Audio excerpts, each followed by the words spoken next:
Hello, West Tennessee High School trumpet players. I'm Dr. Kurt Gorman, the trumpet professor at the University of Tennessee at Martin.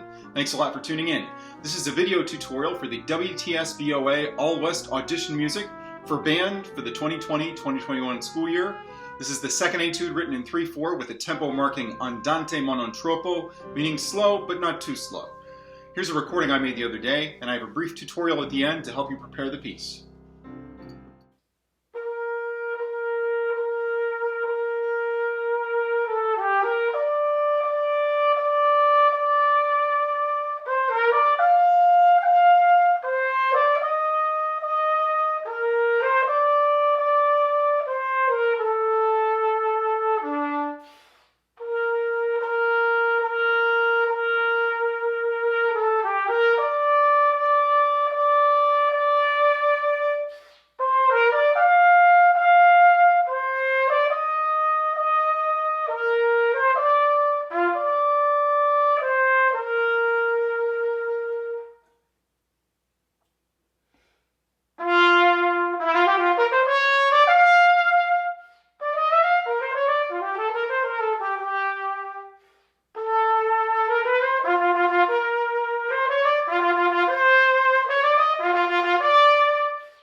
I'll start with the big picture, and that's the form of the piece.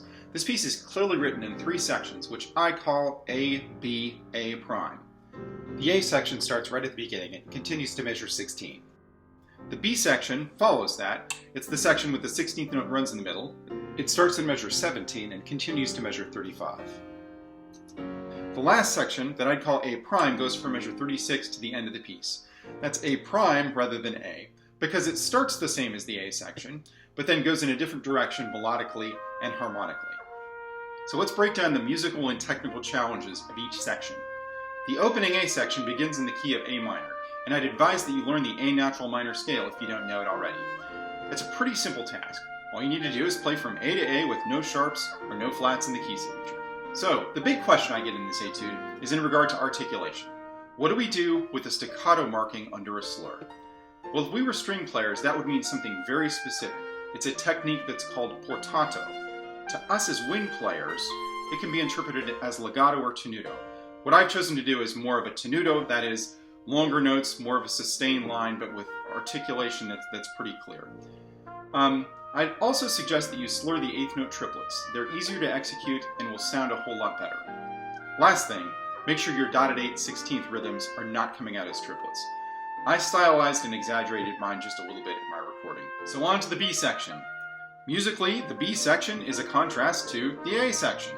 And I can't think of a time when this is not the case. Though it may not seem like it at first because of all the chromaticism, the B section is actually in the key of C major.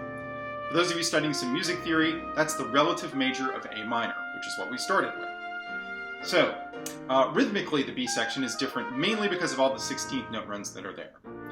Anyway, to bring out more contrast to the B section in general, I chose to play this section a little bit louder and with a little bit faster and more pronounced vibrato. The bulk of the work here is some pretty straightforward note learning.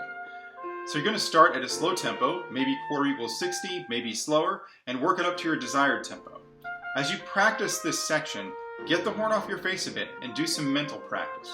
In regard to phrasing, you probably want to breathe every 2 or 4 bars. After long notes, break ties if you need to. The most important thing is to take your time as you breathe. You can stretch at the phrase points. Check out where I breathe in the recording. Maybe those spots will work for you. Also, if you listen closely, you can hear that I've added some rallentando in measure 32 and some rubato in measures 33 and 34. Actually, once you've got the A section down, you can start working on the A prime section. It's really just more of same. The main difference is the dynamic shape, though. You'll notice that there's a forte written in measure 51. That is correct, but don't overplay that. Play up about 25%. Most importantly, though, play sustained with lots of air behind the sound, all the way until you get to measure 57, where there's a diminuendo. That's going to set you up for a really nice, delicate ending. So thanks a lot for listening. I hope the commentary in this tutorial is helpful as you prepare for your audition. If you have additional questions about this etude, or if you'd like to schedule an individual coaching with me, please contact me at kgorman@utm.edu. Good luck!